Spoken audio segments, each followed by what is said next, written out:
to Feast in the Middle East. Right now I am in MOSAIC Market and I'm going to show you exactly how I shop for all of the dishes that I make at home, right here, right now.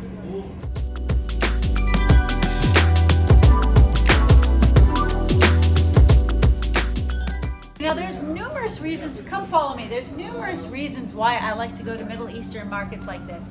One is I like to support small business. Two, they're always going to have high turnover of merchandise. So you're not going to have anything stale or rancid. So if you go to a regular supermarket, you find Middle Eastern goods, chances are they've been sitting on the shelf very long. Here, all the Middle Eastern people come. So I know there's going to be high turnover.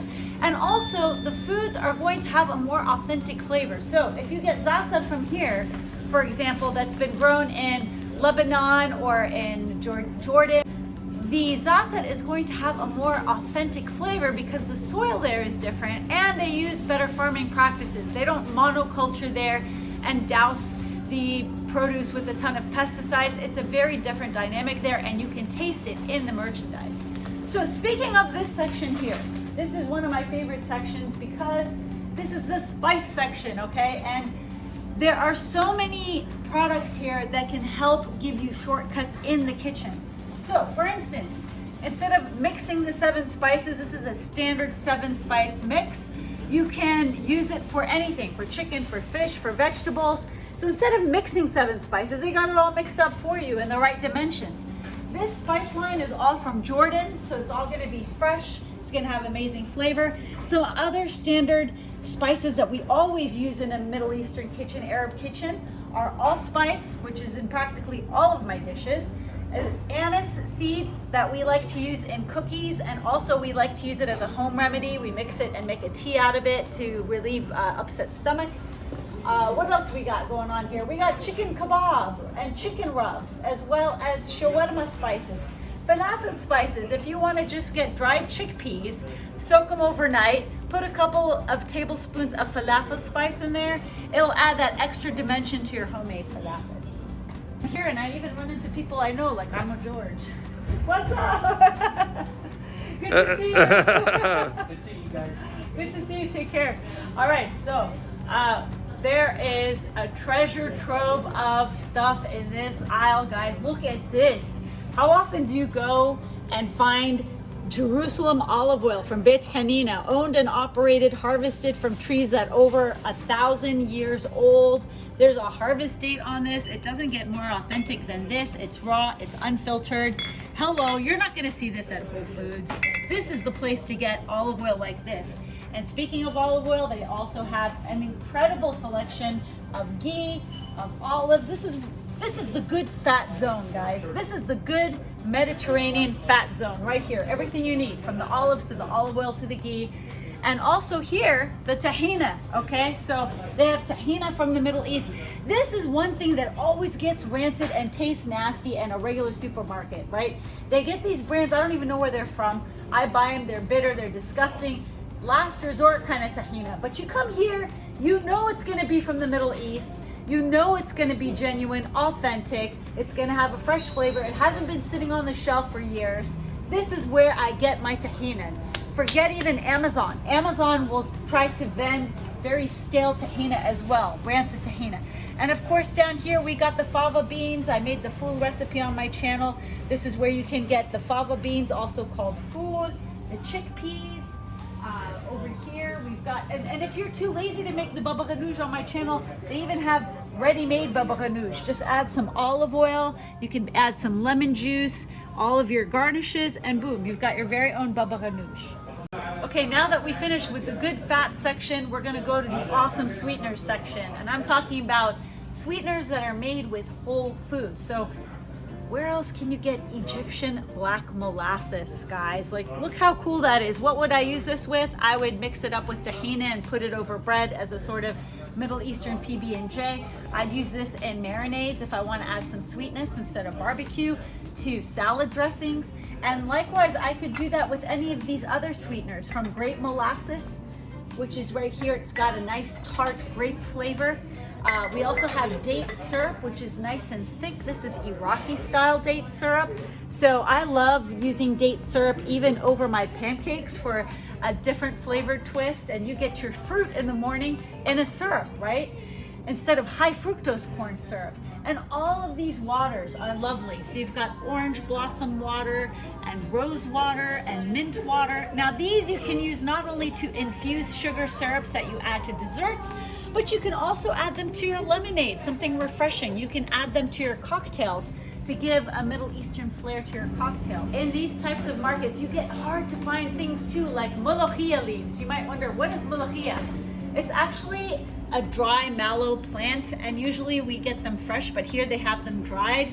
It's sort of like spinach, but it has a different consistency, and it has every single vitamin and mineral you could possibly imagine. We like to make a stew with it and add lemon juice, serve it with rice or with lamb or chicken. So this is where you can find produce that is very hard to even find in the farmer's market.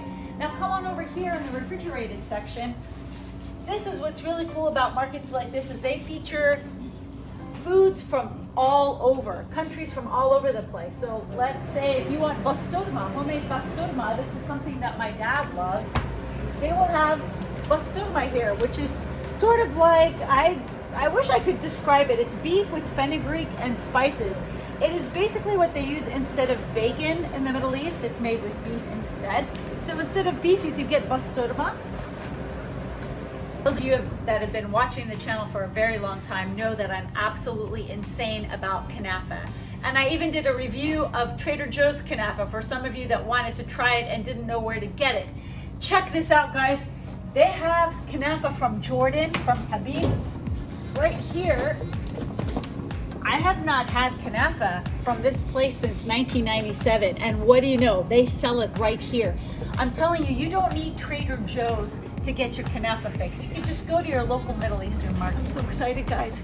Guess what they have here? Look at this. Okay, this is artisan ice cream from Ramallah, Palestine, and they're selling it here. It's all about rukams. It's called buza. Buza means ice cream in Arabic. And I've got my eye set. Let's see, they've got chocolate lemon ishta, Turkish coffee, rose water. I'm gonna get the ishta flavor. What is ishta? Ishta is like a sweet cream. I have not had it since I was in the West Bank. And can I tell you how excited I am? I can't wait. The signature of this ice cream is that it stretches like mozzarella cheese. Now this hasn't been out for a long time, so as it melts more, it's going to have that mozzarella cheese sort of stretch to it. But here, I could tell already that the consistency is different.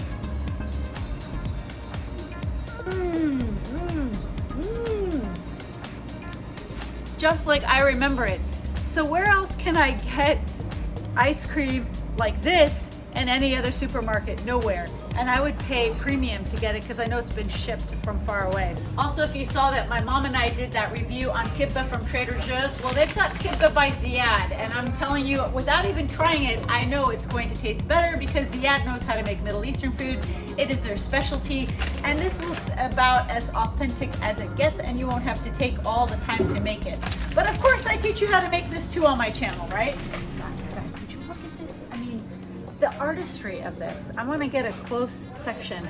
This is basically nuts and honey. How would I eat something like this? Well, you could make a cheese plate and serve this on the side. You can top this over yogurt instead of traditional granola. It's decadent, but it's made with whole ingredients, and look at how artistic. They took a lot of time to fill this jar up with these beautiful nuts and honey. So I love to get gems like this and surprise people when they come over with something special like this, or it makes a great gift as well. Also, for those of you that are celebrating Ramadan, this comes in handy to make mensef, which is a very popular Jordanian dish. This is a jamid, it's a soup starter. So it's sort of like a yogurt sauce that we cook lamb and make rice with it. So this is very popular. And also local kishik. Kishik is very hard to find. It is made with bulgur and yogurt, and it's a thickener for soups, and it's got a very tangy flavor, and it's very popular in all sorts of Arab cuisine. So these are two items here that you definitely aren't going to find in traditional supermarkets. These soup bases really come in handy. Also for Ramadan, I'm super excited because they have dates from Jericho. I've talked about this on my channel all the time. There is nothing like dates from Jericho. They're gigantic, they're juicy, they're sweet, and these are from Ziyad. Ziyad is a major importer of dates from Jericho in Palestine. If you guys haven't tried Jericho dates, you guys don't even know what a real date is supposed to taste like. That's how incredible these are. So this is perfect for Ramadan, and it's available in places like MOSAIC Market. And also, this is really great. Now, if you want to give people unconventional gifts, they also have imports of baklava and pastries from the Middle East as well. Like this one is from Qatar, for example. They've got premium baklava. And if you go down, they've also got local we've got local Oasis baklava and also some from Lebanon that are very popular. So cookies, pastries, dates, these make fantastic gifts, something totally unconventional. Forget Amazon. Go to your local businesses and see what they got going on, because chances are they've had relationships with purveyors of excellent, exceptional foods and products from other places. And if you can't travel there, it's the next best thing to buy it from your local market. Now, for those of you that are into wine and spirits, check this out. They've got the best grade arak from all over the Middle East. Some exceptional brands like Ixara. And this, I can't say it on YouTube because it'll sound like the F word, but it's a very popular brand. Now, these are hardcore. They're 50% alcohol, but would you know it, I've used this as a medicinal beverage. So when I was little and I had a stomach ache, my mom would rub this 50% alcohol on my stomach, and every time it made my stomach better. They usually do this for babies, which is really funny. Who would think to rub 50% alcohol on a baby's stomach, but that's what we do. That's what we Arabs do. That's how we roll. And then down here, this is amazing because they've got Cremazan Wine. This is wine made in Palestine, the West Bank. This is considered the wine that Jesus probably drank. I've also done an episode on that. And plus another one. Here's another one, Nadine from Palestine. So they've got Palestinian wines, also make exceptional gifts or great beverages to go with your special dinners, anniversary. Truly, truly, this store has so many gems. I'm so excited that it opened up, and every time I come here, it's like an adventure. And what do you know? They're selling my cookbook here, guys. So if you are local and you just want to stop by and buy a bunch of cookbooks, we got them going on right here at MOSAIC Market, and I have made sure to autograph them. So if you want an autographed copy, you can get them right here. Thanks for joining me here on Feast of the Middle East. I hope I gave you an indication of what I look for when I go shopping in Middle Eastern markets. Get out there, explore, be adventurous, see what's in your neighborhood, and tell you what, report back to me. If you see any cool new products or you have any questions about what you find in the market, leave it in the comments below. I'm sure I can answer it, or anyone in our awesome community can help you guys out. Please subscribe, like, and I'll see you soon.